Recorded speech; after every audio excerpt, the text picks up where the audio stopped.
nossa live de hoje, nós vamos falar sobre diagnóstico fisioterapêutico. Como que ele deve ser, né? Como que a gente deve mostrar ali, trazer, escrever ele na nossa prática clínica.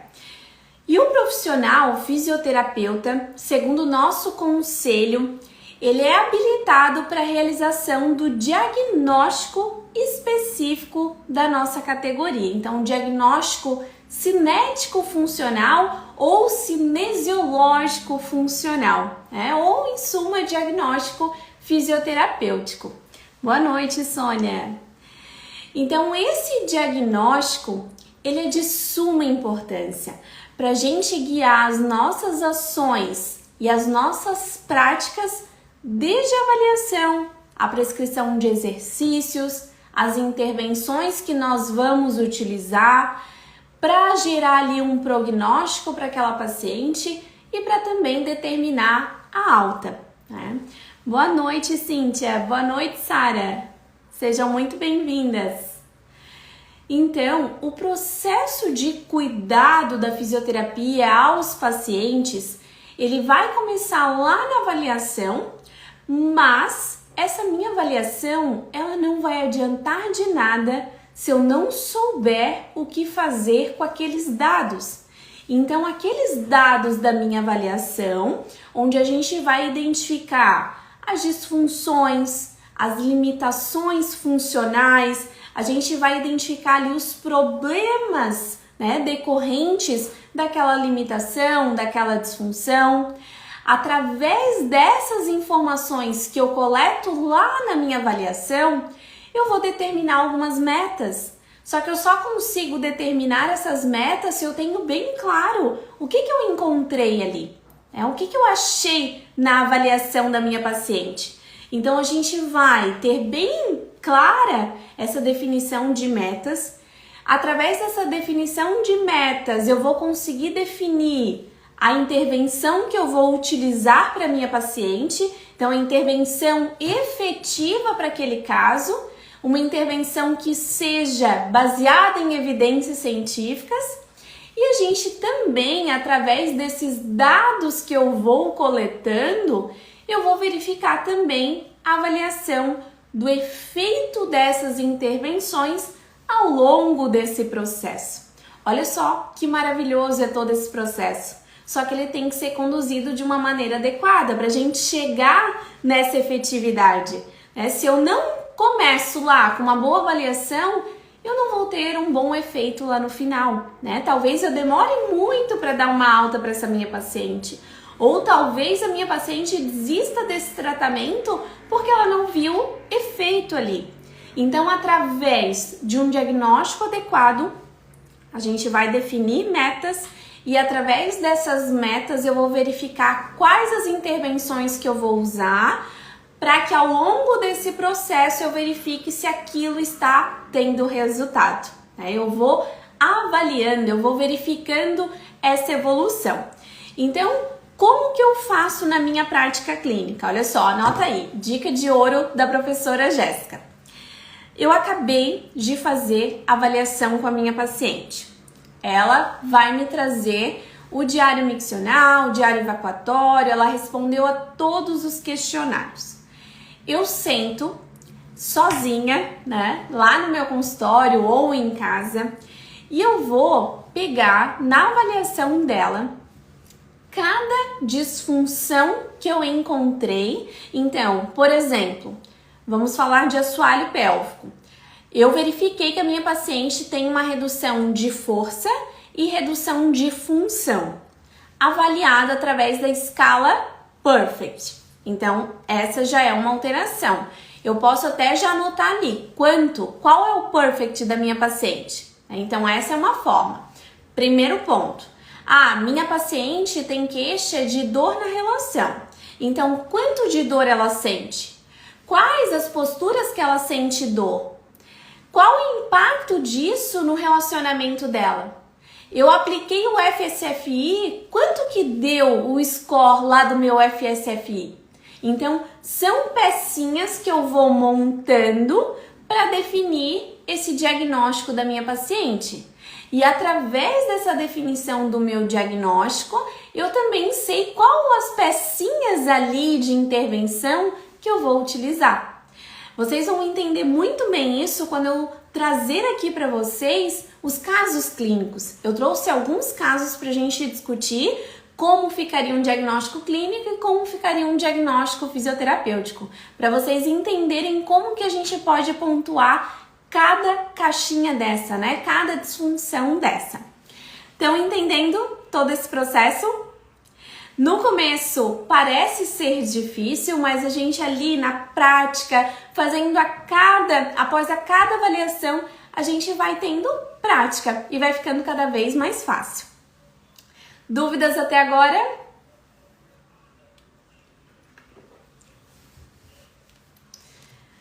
Vamos lá. Então, é muito importante que a cada conduta, né, a cada avaliação que a gente faça, que a gente tenha essa prática, né, do diagnóstico fisioterapêutico. Então, esse diagnóstico, ele vai se basear na cinesiologia, na funcionalidade de cada paciente, também nos aspectos, principalmente obstétricos, neurológicos, neuromusculares, ginecológicos, sexuais, pneumofuncionais, né? Por exemplo, aí uma alteração respiratória da minha gestante e também cardiovasculares. Então, todos esses pontos, eles podem ser elencados ali no meu diagnóstico fisioterapêutico. Por quê? Porque eu estou visando ali no meu consultório um cuidado integral. Então, eu preciso dar atenção a todos esses aspectos, desde a construção e definição desse diagnóstico, para que lá nas minhas condutas também tenha essa abordagem integral, né? Para que eu não foque só ali no assoalho pélvico, né? Que muitos profissionais erram nisso por esquecerem todo o restante do corpo da paciente, principalmente quando a gente fala de gestante, que todo o corpo dela vai mudar em todo esse processo. Então a gente precisa ter esse olhar integral desde a avaliação, na elaboração desse diagnóstico e também quando a gente for definir ali as metas e intervenções que nós iremos utilizar. Mas quando a gente fala de definir um diagnóstico fisioterapêutico, a gente esbarra em várias dúvidas que vão permear ali a nossa prática clínica. Então, nessa live de hoje, eu te trouxe alguns exemplos práticos para que a gente possa discutir em cima de cada um deles e você não ficar mais com dúvidas na hora de montar o diagnóstico da sua paciente, para que você não tenha mais dúvidas do que colocar no diagnóstico e do que trazer de intervenções para cada caso.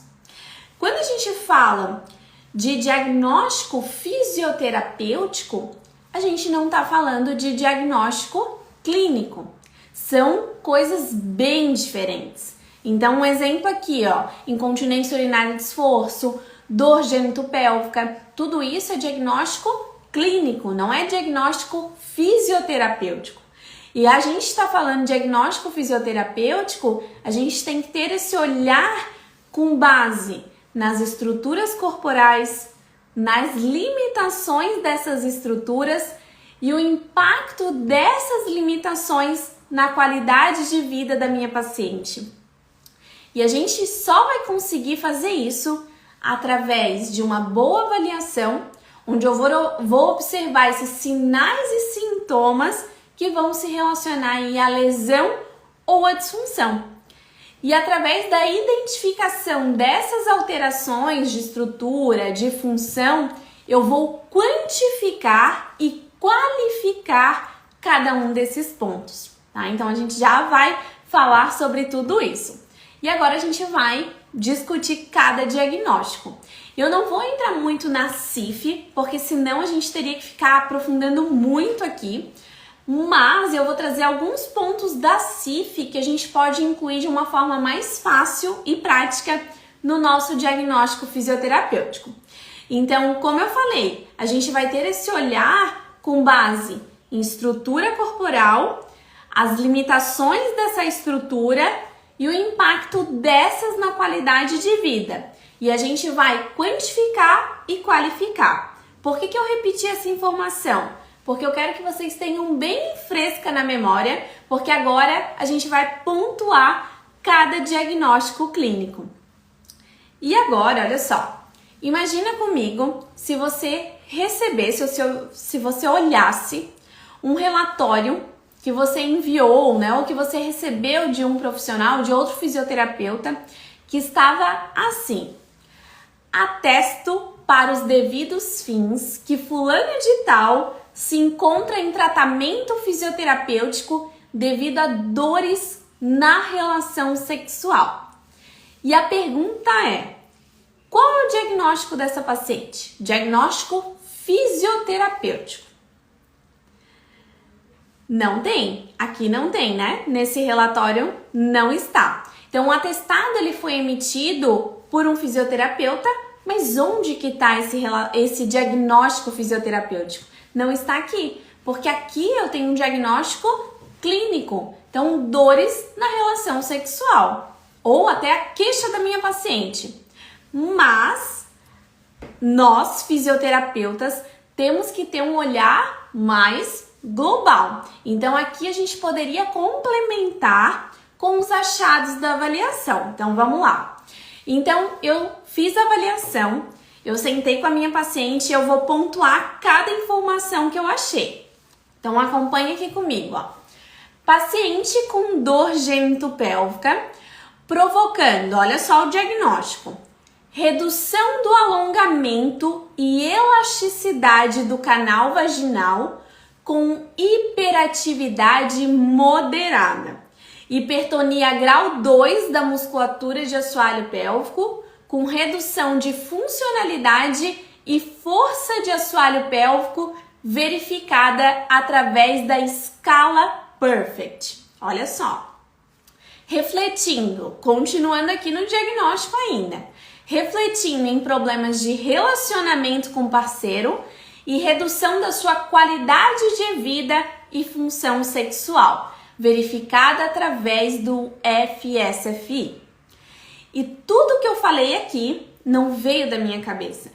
Tudo que eu tô falando aqui veio de escalas. Escalas que vão favorecer uma reavaliação. Então, por exemplo, ó, eu verifiquei que a hipertonia é grau 2. Eu vou conseguir, através da minha avaliação, daqui a pouco verificar se ela não baixou essa hipertonia. Então, já é um ponto muito importante aqui do meu diagnóstico. Outra questão, ela tem redução de força e de funcionalidade da musculatura de assoalho pélvico, verificada através do Perfect. Eu também vou conseguir quantificar se eu tive uma melhora ali. Outra questão, aqui tenho alteração da qualidade de vida e da função sexual, acarretando em problemas de relacionamento. Eu também consigo medir isso aqui, porque eu utilizei o FSFI. Então, eu também consigo monitorar essa paciente para verificar se ela teve uma melhora clínica daquele quadro. Então, estão vendo como é diferente? Estão vendo como é diferente a gente colocar só dor gênito-pélvica? Ah, o diagnóstico fisioterapêutico, dor gênito-pélvica. Esse não é um diagnóstico fisioterapêutico. Esse é um diagnóstico clínico, né? Um diagnóstico com base ali na queixa da minha paciente. E não, o meu diagnóstico cinesiológico funcional é com base na estrutura, na alteração de função dessa estrutura e no impacto dessas alterações na qualidade de vida da minha paciente. Como a Sônia falou, totalmente diferente do clínico. Não tem nem comparação. Por quê? Porque aqui eu vou a fundo no que eu encontrei lá na avaliação. Imagina, olha só, imagina que vocês estão começando e que vocês receberam uma paciente de um profissional, de um médico, um obstetra, né? Receberam uma gestante. E daí vocês vão encaminhar um relatório para ele. Olha só a diferença. Se vocês colocarem ali, paciente com dor lombar ou lombalgia. Ah, ela está em acompanhamento comigo desde o dia tal, fazendo acompanhamento por conta de lombalgia. E agora, olha só que diferença. A gente colocar todo esse diagnóstico. Eu já vou trazer para vocês como que a gente poderia fazer esse diagnóstico, tá? Já vou trazer aqui. Mas, olha só a diferença. Tem muito mais informação. Você se preocupou em escrever ali o diagnóstico fisioterapêutico para mostrar para aquele profissional que você coletou aquelas informações e que aquelas informações são baseadas, né? São ali, tem aquele respaldo de questionários, de diários, né? Ou ali de escalas validadas, tá? Então, para a gente ter aí essa qualidade nesses relatórios, a gente precisa também ter esse cuidado no nosso diagnóstico fisioterapêutico. Dúvidas, pessoal? Vamos para outro exemplo. Deixa eu só beber uma aguinha. Outro exemplo é a incontinência urinária de esforço, que é o que a gente mais atende no consultório, né? Então, esse é um diagnóstico clínico. Incontinência urinária de esforço. Então, como que ficaria um diagnóstico fisioterapêutico? Então, vamos lá, ó. Redução da funcionalidade e força muscular de assoalho pélvico com ausência de pré-contração de assoalho pélvico, verificada através do PERFECT, com perdas moderadas, verificadas ali no ICSF, que é outro questionário, em situações de esforço, limitando suas atividades em tarefas como levantar peso, pegar seu filho e ir para a academia. Olha só que legal. A alteração de força e de função eu vou conseguir monitorar com o PERFECT. Eu vou conseguir verificar se a perda reduziu através do ICSF. Vou conseguir verificar também se teve ali alterações de mudanças de perdas nas atividades que eu coloquei aqui. Ah, ela tinha perda em situações de esforço, não tinha? Quais as situações? Ah, agora eu não tenho mais quando eu pego meu filho. Isso já é uma melhora clínica.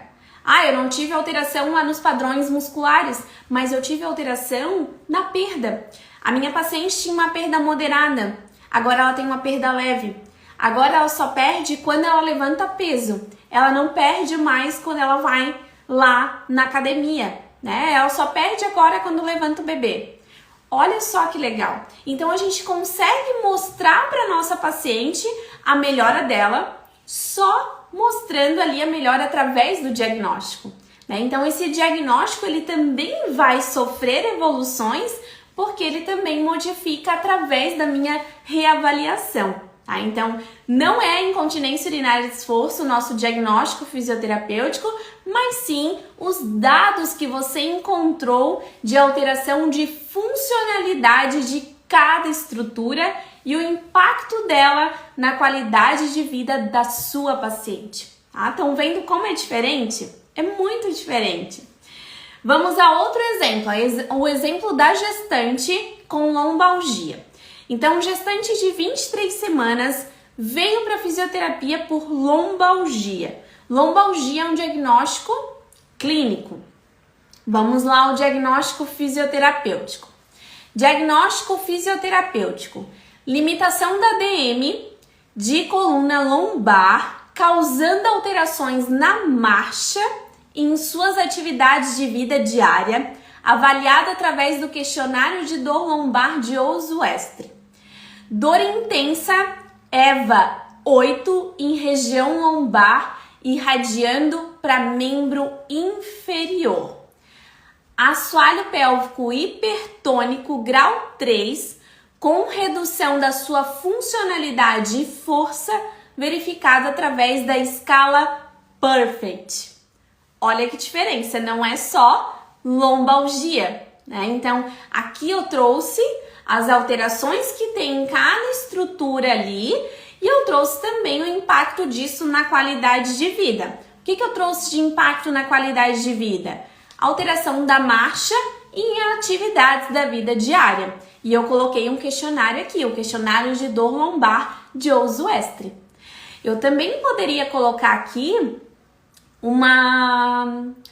o score desse questionário, tá? Não só que foi avaliado através dele, mas o score do questionário. Até para eu ter como parâmetro ali, para depois, quando eu colocar, quando eu reavaliar, a gente vai monitorando isso aqui.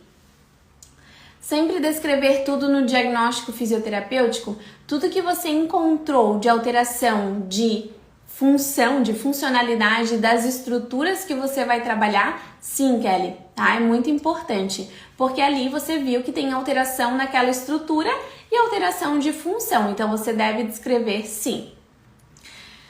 E hoje pela manhã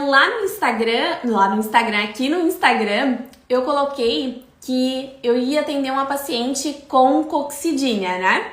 E coccidínia também não é um diagnóstico fisioterapêutico, tá? Qual seria um diagnóstico fisioterapêutico para essa paciente? Olha só, aumento de sensibilidade em região de cox, principalmente na evacuação em momentos de constipação, dor de intensidade moderada, EVA 6, aumento da sensibilidade em região próxima ao clitóris, redução da resistência muscular e hipertonia em região de assoalho pélvico.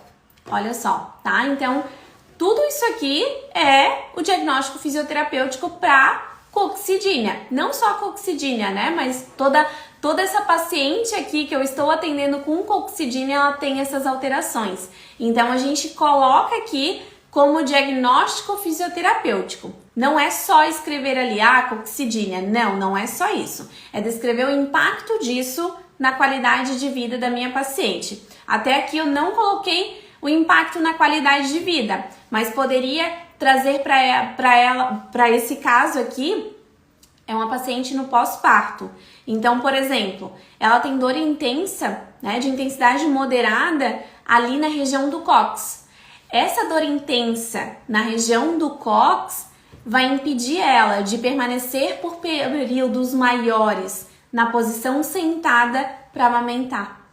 Então, aqui eu descrevo o que essa alteração de estrutura e função está gerando na qualidade de vida da minha paciente. Porque se a minha paciente ainda tiver ali uma alteração da musculatura de assoalho pélvico, mas ela chegou e me relatou, Jéssica, a dor diminuiu e eu tô conseguindo ficar mais tempo amamentando. Isso já é uma melhora, tá? Então, essa quantificação e qualificação dessas alterações, a gente também consegue trazer aí para a paciente para mostrar para ela as evoluções. Pode ser que o assoalho pélvico demore para adquirir ali a resistência, mas eu tenho outras alterações, outras melhoras clínicas ali para mostrar para minha paciente. Pessoal, algum caso clínico que vocês tenham dúvidas aqui? Eu trouxe outro de endometriose, tá? Que é outro quadro bem comum que a gente atende e que geralmente a gente vai colocar também um diagnóstico clínico que não está correto.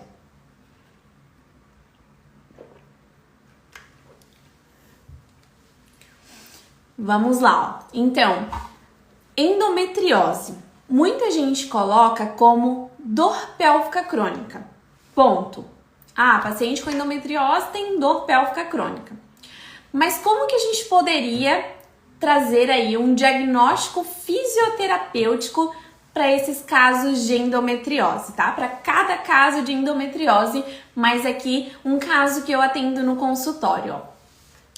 Postura antálgica, inflexão de tronco, com encurtamento de ilho-psoas bilateralmente, aumento de tensão em região abdominal, hipertonia em assoalho pélvico grau 3, com dor moderada ao toque, EVA 6, impactando em dor nas atividades de vida diária, principalmente com limitação de ATM de região lombar, verificada através do questionário de Oswestry, e na relação sexual, verificada através do FSFI, com piora do quadro no período menstrual. Nossa, tudo isso como diagnóstico fisioterapêutico?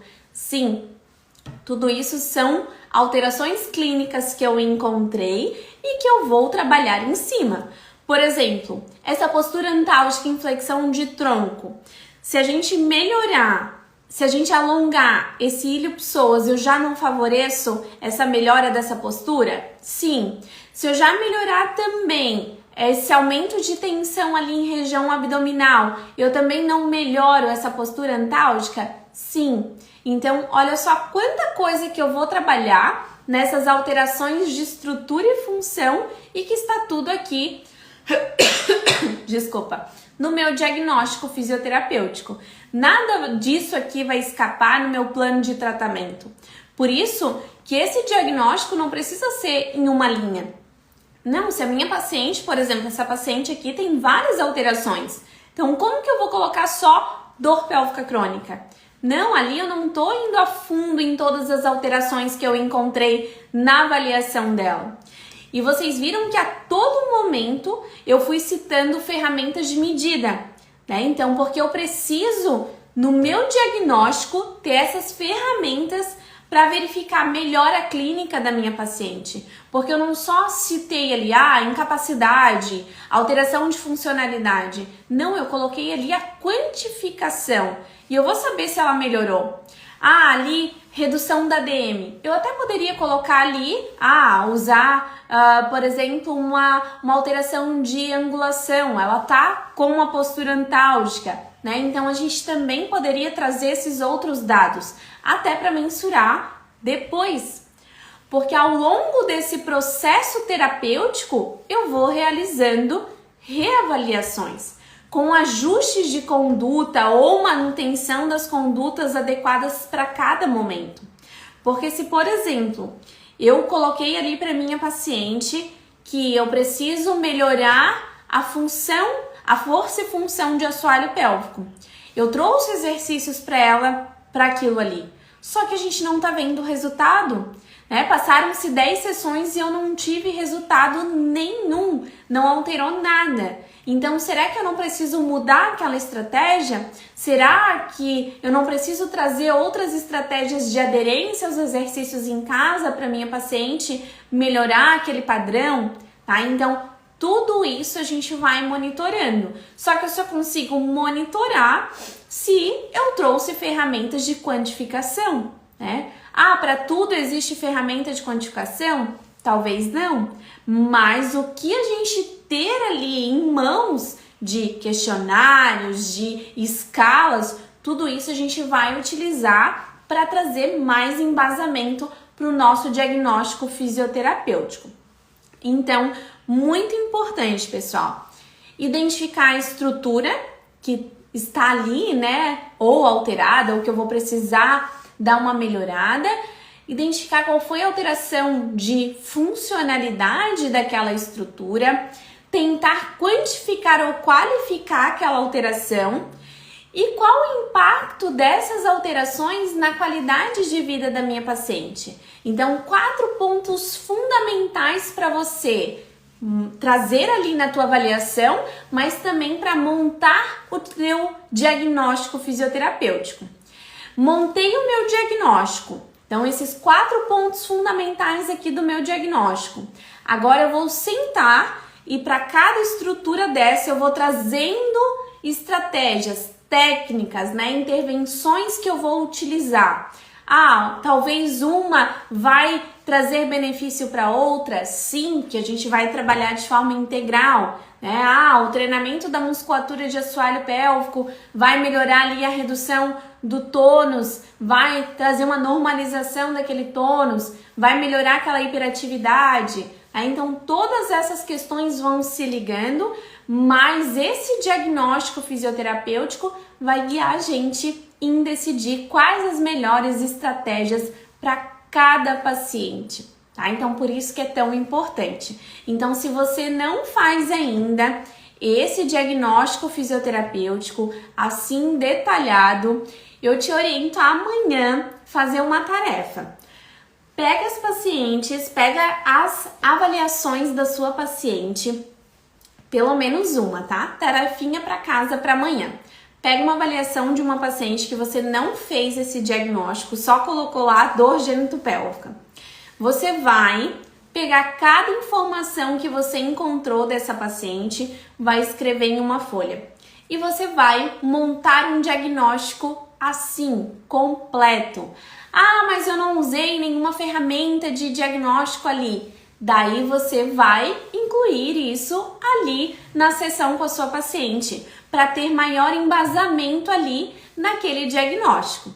Ah, eu posso utilizar a CIF? Com certeza você pode usar a CIF. Eu não trouxe aqui porque são vários códigos, eu mesma não tenho de cabeça esses códigos, eu sempre tô ali com as minhas anotações em mãos para que a gente tenha ali para colocar também, principalmente nos relatórios para outros profissionais, tá? É muito importante que a gente também tenha esse embasamento de informações da CIF. Mas, não quero usar a CIF, tá? Tranquilo, mas pelo menos você precisa identificar a estrutura, identificar a alteração de funcionalidade, quantificar ou qualificar essa alteração e o impacto disso na qualidade de vida da sua paciente. Então, tudo isso tem que estar ali no seu diagnóstico fisioterapêutico. Isso é muito, muito importante. Alguma dúvida, pessoal?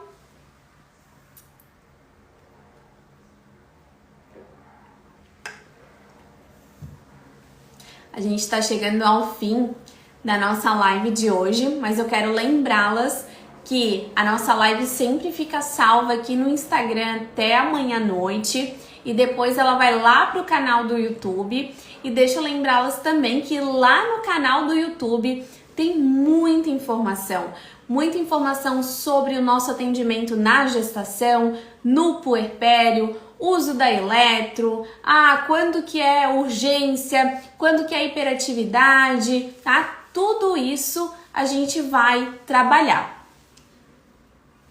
Agora tem a CDBF, o CREFIT já disponibilizou específico para fisioterapia, ótimo, isso aí. Muito bom sempre relembrar sobre essa parte tão importante da avaliação, isso mesmo. Tudo isso a gente vai trabalhando aos pouquinhos, não precisa incorporar tudo isso de uma maneira só ali, né? De um momento só, você pode ir incluindo, tá? Tudo isso faz parte da nossa prática. No começo é difícil, mas a gente vai incluindo cada coisinha aí que a gente precisa trazer para nossa prática clínica.